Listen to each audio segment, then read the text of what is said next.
This is a GL1 Yamaha Guilele, Guitalele, however you want to say it.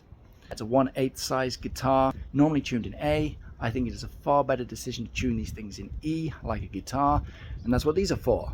The Aquila Reds strings set up for the correct tension so that the strings aren't as loose when you take the tuning down to E.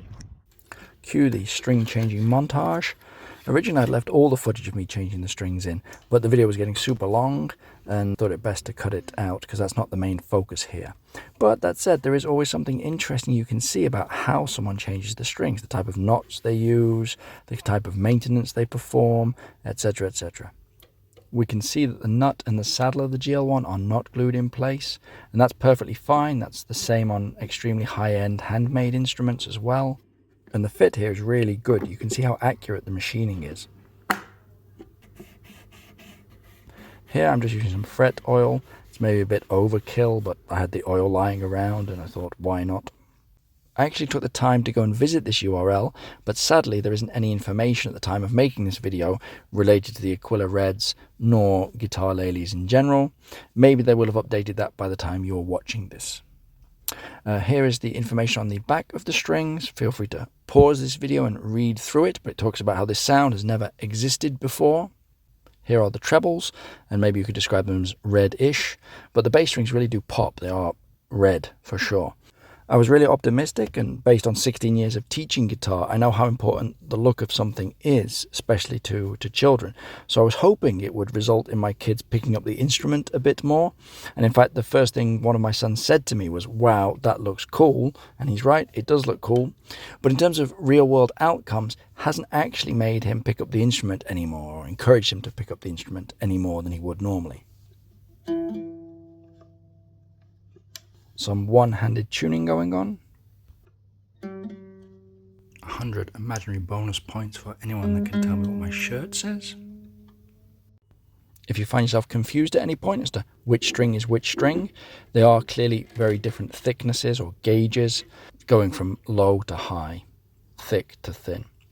Now, one thing I'm trying to show from this angle is actually really important. If you can see, the corner of the bridge is lifting off the face of the guitar. The glue is coming loose and separating. I've seen this maybe a handful of times over the years, and sometimes it can get really bad that the bridge actually comes off completely from the guitar. Here's an example on my handcrafted multi-thousand euro guitar, but I've had this guitar 20 years, something like that, and I live in Finland, which has a very dry climate, which causes the wood to dry out and eventually crack. There's actually a few cracks appearing in this guitar as well. The black thing in the middle is actually a humidifier, so it's got a little sponge in it. You put water in it, and the idea is to keep the instrument humidified and keep the moisture content correct. I am a bit lazy with it, so it's actually mainly my fault probably.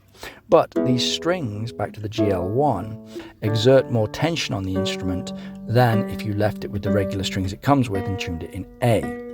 It's only a very slight difference of a few pounds, maybe a couple kilos of pressure, and I'll update the description of this video should the bridge ever come off.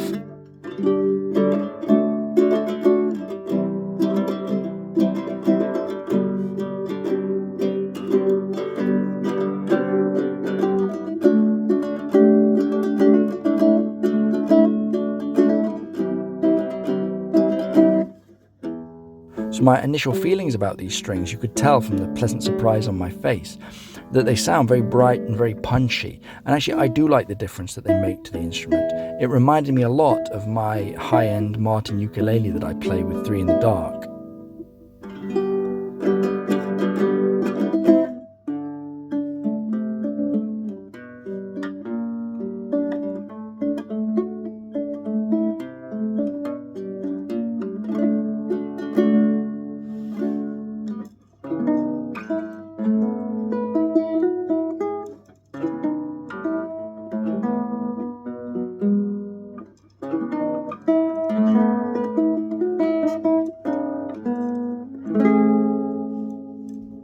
So this video is quite short and sweet. I hope it's given you some insights into how the Aquila Red strings sound and how the GL1 sounds tuned in E. It is my preferred way of tuning it, but obviously if you want to keep it tuned in A, please do so. And above all else, of course, have a fantastic day making music.